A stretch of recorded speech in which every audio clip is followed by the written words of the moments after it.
बेटी अगर जिस घर में पैदा होती है तो उस घर में वह अपने साथ ये 3 चीज लेकर अवश्य ही आती है।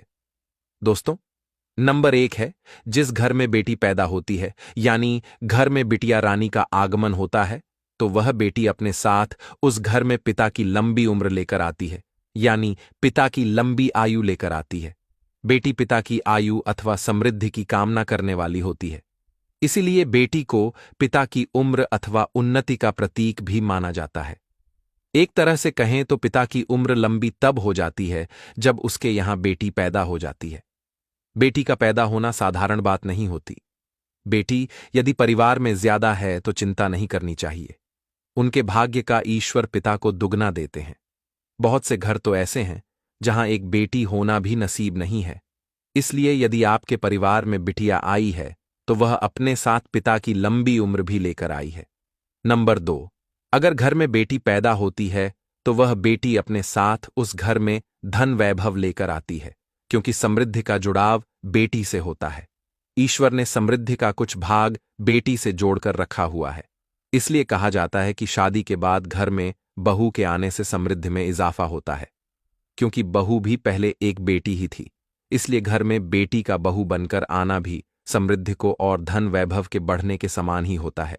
इसलिए यदि आपके घर में बेटी पैदा हुई है तो आपको धन वैभव जरूर प्राप्त होगा। कहां से प्राप्त होगा और किस प्रकार प्राप्त होगा, यह ईश्वर आपको बताएंगे और ईश्वर आपको प्रदान करेंगे, क्योंकि ईश्वर ने ही बेटी को महत्वपूर्ण तरीके से बनाया है और बेटी को समृद्धि से जोड़कर रखा हुआ है। बेटी जहां भी जाएगी वहां भरपूर धन वैभव लेकर आएगी और समृद्धि लेकर आएगी। वह अपने माता पिता को धन वैभव से संपन्न कर देगी। इसीलिए बिटिया रानी का यदि घर में जन्म हुआ है तो माता पिता को खूब धन और वैभव प्राप्त होगा, अति शीघ्र होगा। इसलिए बिटिया होने पर चिंतित नहीं होना चाहिए। बेटी तो अपने भाग्य का लेकर ही आती है। नंबर 3, जिस घर में अगर बेटी पैदा होती है तो वह बेटी अपने साथ उस घर में रक्षा सूत्र लेकर आती है, क्योंकि परिवार में रक्षा सूत्र तभी संपन्न माना जाता है जब उस परिवार में कोई न कोई कन्या मौजूद हो। रक्षा सूत्र रक्षाबंधन के दौरान ही बांधा जाता है। रक्षाबंधन के दिन जिनकी बहनें नहीं होती हैं वह बहुत मायूस और दुखी होते हैं। इसलिए वह परिवार बहुत भाग्यशाली होता है जिस परिवार में बेटियां होती हैं, क्योंकि उस परिवार के बेटों को भी बहन का सुख प्राप्त होता है और रक्षा सूत्र मिलता। इसलिए बेटा का होना तो कई हद तक अच्छा है, पर बेटी का होना तो बहुत ज्यादा अच्छा माना जाता है। बेटी के होने से उस घर की रक्षा होती है और देवताओं की असीम कृपा उस घर पर बरसती है। बेटी होने पर दुखी होने वाले कभी सुखी नहीं होते।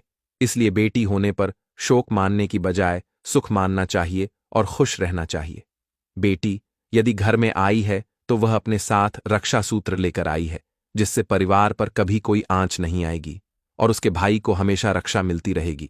क्योंकि जैसे भाई अपनी बहन की रक्षा करता है तो उसी प्रकार बहन भी अपने भाई को बुरी नजरों से और विपदाओं से सुरक्षित रखती है। घर पर आई परेशानी को बेटियां ही सबसे पहले सहन करती हैं और उनका डटकर मुकाबला करती है। इसलिए बेटी आम नहीं होती, ना ही साधारण होती है। एक बेटी भी यदि घर में है तो उस घर में हीरे का और समृद्धि का भंडार मौजूद है।